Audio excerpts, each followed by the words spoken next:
സ്നേഹപൂർവ്വം ശ്യാമയുടെ ഇനി വരാൻ പോകുന്ന പുതിയ എപ്പിസോഡ് അറിയുകയാണ്. അപ്പോൾ എല്ലാവരും ആകാംക്ഷയോടെ കാത്തിരിക്കുന്ന കാര്യം, വരുൺ കെട്ടിയ താലിയുമായി വരുണിൻ്റെ കൂടെ ജീവിക്കാൻ പോകുന്നത് രാധികയാണോ അതോ പ്രിയങ്ക ആയിരിക്കുമെന്ന് എല്ലാ സംശയം എല്ലാവർക്കും ഉണ്ട്. കാരണം പ്രിയങ്കയുടെ ഇന്നലത്തെ ഉറഞ്ഞു തുള്ളിയുള്ള കീറി വരക്കവും കാരണം താൻ പോയതൊന്നും നടന്നില്ല. അപ്പം ചേച്ചിയുടെ കഴുത്തിൽ അണിഞ്ഞ താലി പിടിച്ച് മേടിക്കാൻ പ്രിയങ്ക വരുമെന്നുള്ള പേടി എല്ലാവർക്കും തന്നെ ഉണ്ട്. അപ്പോൾ ഇന്നത്തെ സീരിയലിൻ്റെ ഡീറ്റെയിൽ റിവ്യൂ നോക്കുന്നതിന് മുമ്പ് എല്ലാ ചാനൽ സബ്സ്ക്രൈബ് ചെയ്യാനും ബെല്ലൈക്കൻ പ്രസ് ചെയ്യാനും കമൻസും ഷെയർസും ലൈക്സ് ആണ് ആരും മറക്കണ്ട കേട്ടോ.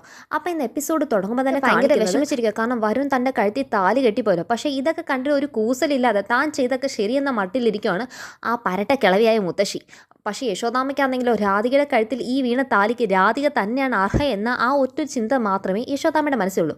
അപ്പോഴത്തേക്ക് ഒളിച്ചു പോയത് നമ്മുടെ പ്രിയങ്ക എല്ലാം പാത്തും പതുങ്ങി വരുണിൻ്റെ കണ്ണിലൊന്നും പെടാതെ തന്നെ കറക്റ്റായിട്ട് രാധിക ഇരുന്ന റൂമിലേക്ക് കയറി വരിക.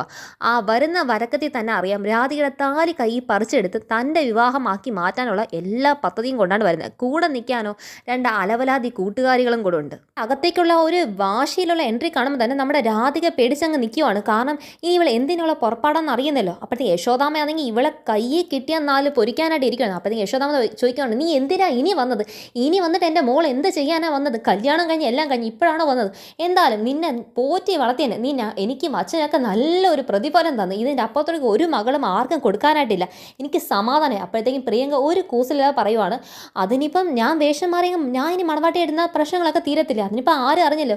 ഡി എന്താണ് ഇനി പറഞ്ഞ് അതിൻ്റെ ഒറ്റ അടി അങ്ങ് ചെവിക്കലിനിട്ട് അങ്ങ് കൊടുക്കുവാണ്. അപ്പോഴത്തേക്കും ഭയങ്കര ഞെട്ടി നിൽക്കുകയാണ് പ്രിയങ്ക. അപ്പോഴത്തേക്കും മുത്തശ്ശി എന്താണെന്ന് പറയും, ഈ ബഹളവും വഴക്കൊന്നും ആരും കേൾക്കാതിരിക്കാനായി പോയി നേരെ അങ്ങ് ആ റൂം അങ്ങ് ക്ലോസ് ചെയ്യുവാണ്. അപ്പോഴത്തേക്കും പ്രിയങ്കയുടെ അടുത്ത് പറയുവാണ്, മോളെ ഇതൊന്നും സാരമില്ലെന്ന് പറയുമ്പോഴത്തേക്കും മുത്തശ്ശി പറയുവാണ്, നീ വഴക്കുണ്ടാക്കാതെ. ഞാൻ വഴക്കുണ്ടാക്കാതെ പോകും. നീ എന്താണ് ഈ കല്യാണത്തെക്കുറിച്ച് നീ ധരിച്ചു വെച്ചിരിക്കുന്നത്? പ്രിയങ്കയോട് ചോദിക്കുക. അപ്പോൾ നിൻ്റെ ഉദ്ദേശം മണവാട്ടിയായിട്ട് ഇരിക്കാനാണെങ്കിൽ നീ നേരത്തെ തന്നെ ഇവിടെ മണവാട്ടിയായിട്ട് ഇരിക്കണമായിരുന്നു. അല്ലാതെ ഇങ്ങനെ അച്ഛനും അമ്മയും പറ്റിച്ച് ഇവിടുന്ന് ഒളിച്ചോടി പോയിട്ട് ഇപ്പം വന്നിട്ട് ചേച്ചിയുടെ കഴുത്തി മറ്റൊരാൾ കെട്ടി താലിയും കൂടെ വലിച്ചു പറിച്ച് പുതിയ മണവാട്ടിയായിട്ട് ഇരിക്കുന്നില്ല. വസ്ത്രവും പുതുവസ്ത്രവും ഇട്ട് ആഭരണം ഇട്ട് ഇരിക്കുന്നതിനെ മാത്രമല്ല മണവാട്ടി എന്ന് പറയുന്നത്. കതിർ മണ്ഡപത്തിനും വിവാഹത്തിനകത്ത് അണിയുന്ന താലിക്കൊക്കെ ഒരു പ്രത്യേക വില ഉണ്ട്. അപ്പോഴത്തേക്കും കൂട്ടുകാരികൾ പറയുവാണ്, അതിപ്പം ചേച്ചിയുടെ മുഖം ആരും കണ്ടിട്ടില്ലല്ലോ. എങ്കിൽ വേഷം മാറുന്ന ഒരു പ്രശ്നമില്ലല്ലോ ആൻറ്റി. ഈ പറഞ്ഞൊക്കെ മോളുടെ രീതി ശരിയാണ്. പക്ഷേ ഇതൊന്നുമല്ല ഞങ്ങളുടെ സംസ്കാരം. ഞങ്ങളുടെ സംസ്കാരത്തിൽ ഒരു പുരുഷൻ അണിയുന്ന താലിയും കതിർ മണ്ഡപത്തിനും കൈ പിടിച്ച് കൊടുക്കുന്നതിനൊക്കെ വലിയൊരു വിലയുണ്ട്. അത് ഞങ്ങളുടെ ജീവിതത്തിന് തുല്യമായി പ്രാണ തുല്യം സ്നേഹിക്കുന്ന അത്രമാത്രം വിലയുള്ള കാര്യങ്ങളാണ് ഇന്ന് ഈ പറയുന്ന കാര്യങ്ങളൊക്കെ. വേഷം മാറി ഇരുന്ന് മണവാട്ടിയാകാൻ പോകുന്നു, നിനക്കൊന്നും ഇത് പറയാൻ നാണമില്ലേ എന്ന് ചോദിക്കുമ്പോഴത്തേക്കും പ്രിയങ്ക എന്താണ് നേരെ രാധികയുടെ മുന്നിലേക്ക് പോവാണ്. ചേച്ചിയോട് ഞാൻ തന്ന വസ്ത്രമാണ് എനിക്ക് പകരം കുറച്ച് നേരത്തേക്ക് മണവാട്ടി ചമഞ്ഞ് ഇരിക്കാനാ പറഞ്ഞത്, അല്ലാതെ പോയി താലി കെട്ടാൻ പറഞ്ഞത്. ഞാൻ വരുന്നവരെ കാത്തിരിക്കും. അപ്പോഴത്തേക്ക് രാധിക പ്രതികരിക്കുകയാണ്, നീ വരുന്ന നിമിഷം വരെ നീ പറഞ്ഞ വാക്കും കേട്ട് ഇത്രയും നേരം കാത്തിരുന്നു. എന്നിട്ട് നിന്നെ വിളിച്ചിട്ട് നീ ഫോണും കട്ട് ചെയ്ത് പോകുമ്പോഴത്തേക്കും എൻ്റെ കഴുത്തി കെട്ടിക്കുന്ന മറ്റൊരു പുരുഷൻ്റെ താലിയാണ് ഇന്ന് എൻ്റെ കഴുത്തി അണിഞ്ഞിരിക്കുന്നത്. അതാണോ നീ തിരിച്ചു വയ്ക്കുന്നത്? ചേച്ചിയോട് ഞാൻ പറഞ്ഞ കാര്യം ചേച്ചി ചെയ്യേണ്ട ആവശ്യമുള്ള, അതായത് ആ താലിക്ക് തനിക്കാണ് അവകാശം എന്ന രീതിയിൽ അരുൺ കെട്ടിയ താലി ഉൾപ്പെടെ പറിച്ചെടുക്കാൻ വേണ്ടി തന്നെ പ്രിയങ്കയുടെ കൂട്ടുകാരികൾ അതിനെ കൂട്ടി നിൽക്കാൻ മുത്തശ്ശിയും കൂടെ നിൽക്കുക. മുത്തശ്ശി പറയാം, ഓസിനങ്ങ് അത്രയും വലിയ വീട്ടിൽ കയറി അങ്ങ് ചമഞ്ഞേക്കാൻ അവൻ്റെ ഒരു താലി കിട്ടിയപ്പോഴത്തേക്ക് നീ അങ്ങ് വിചാരിച്ചല്ലേ? ഇടി നന്ദി ഉണ്ടെങ്കിൽ, നിനക്ക് ഇച്ചിരിയെങ്കിൽ നന്ദി ഉണ്ടെങ്കിൽ നീ ആ താലി പ്രിയങ്ക മോക്ക് കൊടുക്കണം. ഇത്രയും നാൾ പ്രിയങ്ക മോക്ക് കോലം കിട്ടാതിരിക്കാൻ മുന്നിൽ നിർത്തിയ ഒരു കോലമായിട്ട് മാത്രം നീ വിവാഹ വസ്ത്രം അണിഞ്ഞ് അങ്ങ് കരുതിയാൽ മതി. അതിൻ്റെ അപ്പുറത്തേക്ക് ഒന്നും നടന്നാൽ നീ സങ്കല്പിക്കേണ്ട ആവശ്യമില്ല. ഊരടി എന്ന് പറഞ്ഞിരിക്കുമ്പോഴത്തേക്കും ലാസ്റ്റ് രാധിക കൃഷ്ണ വിഗ്രഹത്തിൻ്റെ മുന്നിൽ പോന്നിട്ട് പറയുവാണ്, ഞാനിത് അഴിച്ച് വെക്കുകയാണ്. കാരണം എൻ്റെ കയ്യിൽ ഒരു ഗതിയും ഇല്ല. അപ്പോഴത്തേക്കും ഈ ഒരു കാര്യത്തിന് സമ്മതിക്കത്തില്ല എന്നുള്ള മട്ടി തന്നെയാണ് യശോദ പറയുന്നത്. ഞാൻ എല്ലാ സത്യങ്ങളും എല്ലാവരോടും വിളിച്ചു പറയും. മുത്തശ്ശി പറയുന്ന ഒറ്റൊരു കാര്യം, വരുണിൻ്റെ വീട്ടുകാർക്കൊക്കെ പ്രിയങ്ക മോളെ കാണിച്ചു കൊടുത്തിട്ട് ഇപ്പോൾ രാധിക വിവാഹം കഴിച്ചാൽ അതിൻ്റെ കാരണം നീ സമൂഹത്തിന് മുന്നിൽ പറയുമോ? ഞാൻ പറയും. ഇന്ന് നടന്ന കാര്യങ്ങളൊക്കെ ഞാൻ തുറന്ന് ഈ സമൂഹത്തിന് മുന്നിൽ പച്ചയായിട്ട് വിളിച്ചു പറയും. എനിക്കതിനൊരു മടിയില്ല. അപ്പോഴത്തേക്കും പ്രിയങ്ക പറയുവാണ്, അമ്മ അങ്ങനെ വിളിച്ചു പറയുമ്പോൾ അപ്പം അച്ഛൻ്റെ അഭിമാനം ഒന്നും നഷ്ടപ്പെടത്തില്ലേ? ഇത് അപ്പം ആരും അറിഞ്ഞിട്ടില്ലോ. ഈ വേഷം ഞാൻ മാറി ഇന്ന് തീരാവുന്ന പ്രശ്നമല്ലേ ഉള്ളൂ. വരുണിൻ്റെ വീട്ടുകാർക്ക് അറിയാലോ ഞാനാണ്. എന്നെ കാണിച്ചിട്ട് ചേച്ചിയെ കൊടുത്തു കഴിഞ്ഞാൽ അവർക്ക് സമ്മതമാവോ? അമ്മ എന്തോ ഈ പറയുന്നത്? ഞാൻ വേണമെങ്കിൽ വരുണിനോട് പോയി എല്ലാ സത്യം പറയാമെന്നാണ് പ്രിയങ്ക പറയുന്നത്. ഈ വരുണിന് ഇവളെ ആരാധന പോലും യഥാർത്ഥത്തെ അറിയത്തില്ല.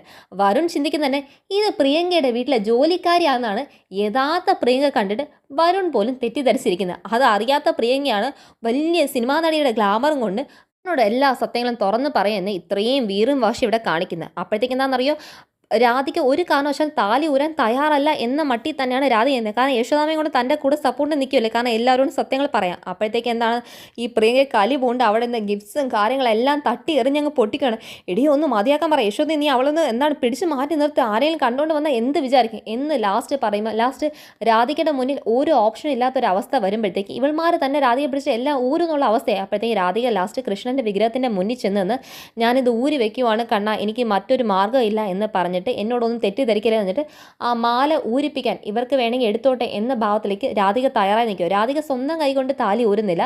ഇവൾമാരെന്താണ് രാധികയുടെ കഴുത്തിൽ കിടന്ന മാലയും ചെയിനും എല്ലാം കട്ട് ചെയ്തെടുക്കണം. അപ്പം ഈ താലി എടുത്ത് മാറ്റാൻ പോകുന്നതിന് മുന്നേ തന്നെ ഇതിനകത്ത് ഈ ഊരുന്ന കൂട്ടുകാരുടെ കൈ തട്ടി എന്താണ് ആ കൃഷ്ണൻ്റെ വിഗ്രഹം ഉടഞ്ഞു വീഴുവാണ്. അപ്പോഴത്തേക്കും ഈ യശോദാൻ പറയുന്നുണ്ട്, അമ്മേ ഇത് കണ്ടേ, ഇത് തന്നെ ഒരു ദുർനിമിത്തമല്ല, ഈ നമ്മൾ കാണിക്കുന്ന ദൈവകോപം കിട്ടുന്ന കാര്യം, ഇതൊരു പാവം പിടിച്ച ഒരു കാര്യമല്ലേ, രാധിക നമ്മുടെ ജീവിതം ഇങ്ങനെയാവും തറക്കണ്ടേ എന്നൊക്കെ പറയാം. നീ യശോദ നീ കൂടുതലൊന്നും പറയണ്ടേ, വളർത്തു മോക്ക് വേണ്ടിയിട്ട് സ്വന്തം മോളുടെ ജീവിതം വേണ്ടാന്ന് വെക്കാൻ നിൽക്കുന്ന ഒരു അമ്മ നിന്നെ പോലെ ആരെങ്കിലും കാണുമോ, നീ മിണ്ടാണ്ട് അവിടെ നിന്നാൽ മതി, എല്ലാവരെയും എല്ലാ കാര്യം അറിയിക്കാൻ വേണ്ടി നിൽക്കുന്നത്. അമ്മ യഥാർത്ഥത്തിൽ ഇവളാണോ അമ്മേ മോള്? കാരണം സ്വന്തം അച്ഛൻ്റെ ജീവിതത്തിന് വേണ്ടിയിട്ട് ജീവന് ഒന്നും സംഭവിക്കാതിരിക്കാൻ വേണ്ടി കൂടെ നിന്ന് എൻ്റെ രാധികയാണ് എൻ്റെ മോൾ. ഇതും കൂടെ കേൾക്കുമ്പോൾ പ്രിയങ്കയ്ക്ക് ഭയങ്കര കാര്യമാണ്. പ്രിയങ്ക എന്താണ് വാശിക്ക് രാധികയുടെ കഴുത്തിൽ കിടന്ന താലി ഉൾപ്പെടെ എല്ലാം മേടിച്ച് പ്രിയങ്ക രാധികയുടെ വസ്ത്രം വരെ മേടിച്ച് അതേ കല്യാണ വേഷം അണിഞ്ഞ് സെയിം മേക്കപ്പും പൂവും കാര്യങ്ങളും എല്ലാം ഇട്ട് പ്രിയങ്ക മണവാട്ടി ചമഞ്ഞ് രാധികയ്ക്ക് പഴയ അതേ സെയിം റെഡ് കളറിൻ്റെ ആ ഒരു സാരി പോലെ രാധിക കൊടുത്തിട്ടുണ്ടായിരുന്നില്ല, അതും കൊടുത്ത് രാധിക അതിനകത്ത് നിൽക്കുമ്പോഴാണ് കറക്റ്റ് വരുണിൻ്റെ വീട്ടുകാർ കയറി ഈ റൂമിലേക്ക് വരുന്നത്. വരുമ്പോഴത്തേക്കും നോക്കുമ്പോഴത്തേക്കും കല്യാണ പെണ്ണെന്താണ് ഇവരെ കാണിച്ചു കൊടുത്ത പ്രിയങ്ക തന്നെ.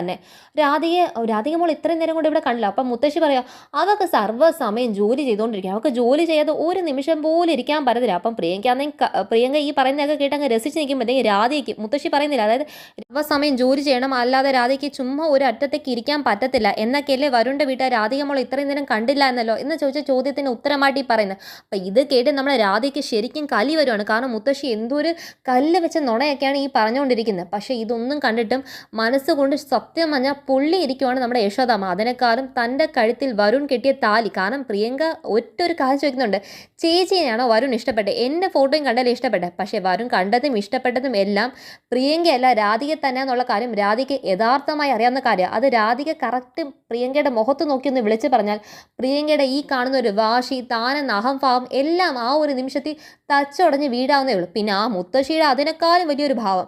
ഈ രാധിക ഡ്രസ്സൊക്കെ മാറ്റിക്കഴിയുമ്പോൾ ഈ മുത്തശ്ശി ഒരു കാര്യം പറയുന്നുണ്ട്, നീ ഇത്ര വലിയ സങ്കടപ്പെടേണ്ട ആവശ്യമൊന്നുമില്ല, നീ എന്ന് ഈ വീട്ടിൽ എന്താണ് ഒരു പണിക്കാരിയെ പോലെ തന്നെ. എൻ്റെ പ്രിയങ്ക മോക്ക് കണ്ണ് കിട്ടാതിരിക്കാൻ വേണ്ടി കുറച്ച് നേരം അവൾ ഇടേണ്ട വസ്ത്രം കോലം കെട്ടി വെച്ചവൾ മാത്രമാണ് നീ. അതിനെ ആലോചിച്ച് നീ ഇപ്പം താലി കെട്ടിയതും നിൻ്റെ കഴുത്തിലേക്ക് കയറിയ താലിയെക്കുറിച്ചും മണ്ഡപത്തിനെക്കുറിച്ചും വരനെക്കുറിച്ചൊന്നും ആലോചിച്ച് നീ ഇത്ര മാത്രം സങ്കടപ്പെട്ട് ഇവിടെ കാണിക്കേണ്ട ഒരു ആവശ്യം തന്നെ ഇല്ല. നീ നിൻ്റെ അച്ഛനും അമ്മയ്ക്കും ചെയ്തു കൊടുത്ത ഒരു നന്മയാണ്. നിന്നെ ഇത്രയും കാലം അവർ പോറ്റി വളർത്തിയില്ലേ? നീ എന്ന അനാഥയ്ക്ക് ഇത്രയും കാലം അവർ സംരക്ഷണം തന്നതിന് നീ അവരുടെ യഥാർത്ഥ മകൾക്ക് ഒരു ജീവിതം ഉണ്ടാക്കി കൊടുക്കാനായി തൽക്കാലം നിന്നു. ഇത് അത്ര വലിയ ജീവത്യാഗമായിട്ടൊന്നും നീ കാണണ്ട. നീ ഒരു പ്രത്യുപകാരം ചെയ്തതിൻ്റെ അത്ര പോലും ഇതിനെ കൂട്ടാൻ പറ്റില്ല എന്നൊക്കെ ഈ മുത്തശ്ശി പറയുമ്പോൾ രാധികയ്ക്ക് തിരിച്ച് പറയാൻ ഒരു വാക്കില്ല. രാധിക അറിയുന്നുണ്ടോ രാധികയുടെ അമ്മ രാധിക എവിടേക്കാണ് തേടി നടക്കുന്നുള്ള കാര്യം രാധിക അറിയുന്നില്ല. യഥാർത്ഥത്തിൽ ആ കണ്ടുമുട്ടുന്ന നിമിഷമായിരിക്കും ഈ സീരിയലിൻ്റെ ഏറ്റവും വലിയ ടേണിംഗ് പോയിന്റ് എന്ന് പറയുന്നത്. കാരണം എങ്ങനെയൊക്കെ പറഞ്ഞു വരുമ്പം രാധിക എന്ന് പറയുന്ന വരുണിൻ്റെ കറക്റ്റ് എങ്ങനെ നോക്കിയാലും ഒരു മുറപ്പെണ്ണായി തന്നെ വരണ്ടേ അല്ലേ? അവരുടെ ബന്ധം യഥാർത്ഥത്തിൽ നോക്കിയാൽ ഈ പ്രിയങ്ക അതിൻ്റെ ഇടയ്ക്കകത്ത് ആരാണ്? ഇനിയിപ്പം പ്രിയങ്ക ആണ് ഈ പെണ്ണായിട്ട് മാറി എന്ന് കാണുമ്പം റിയാക്ഷൻസും വരുൺ പറയുമല്ലോ, അതായത് ഈ പ്രിയങ്കയല്ല ഞാൻ സ്നേഹിച്ച പ്രിയങ്ക എന്ന് രാധിക എവിടെ എന്ന് വരുൺ അന്വേഷിക്കുന്ന ഒരു നിമിഷം ഉണ്ടല്ലോ, അതായിരിക്കും മുത്തശ്ശിക്കും മോക്കും കൊച്ചുമോക്കും കിട്ടുന്ന ഏറ്റവും വലിയ ബമ്പറടി. ഇപ്പോഴും പ്രിയങ്ക വന്ന നല്ല മനസ്സോടെ അല്ല, വരുണിൻ്റെ കയ്യിലെ പൂത്ത കാശ് കൊണ്ട് തനിക്കൊരു സിനിമ പിടിച്ച് അതിലെ നായികയാകാമല്ലോ എന്ന തൻ്റെ ഒരിക്കലും നടക്കാത്ത സ്വപ്നം പൂർത്തീകരിക്കാനായി വന്നിരിക്കുന്ന പ്രിയങ്കയ്ക്ക് ഇനി കിട്ടാൻ പോകുന്ന അടിയാക്കിയാക്കി ഇനി കാണാൻ പോകുന്ന എപ്പിസോഡ് കാര്യങ്ങൾ. അപ്പം എല്ലാവരും ചാനൽ കാണുമോ, ചാനൽ സബ്സ്ക്രൈബ് ചെയ്യാനും ബെല്ലൈക്കൺ പ്രസ് ചെയ്ത് കമൻസും ഷെയർസ് ലൈക്സ് ആരും മറക്കണ്ട കേട്ടോ. ബൈ.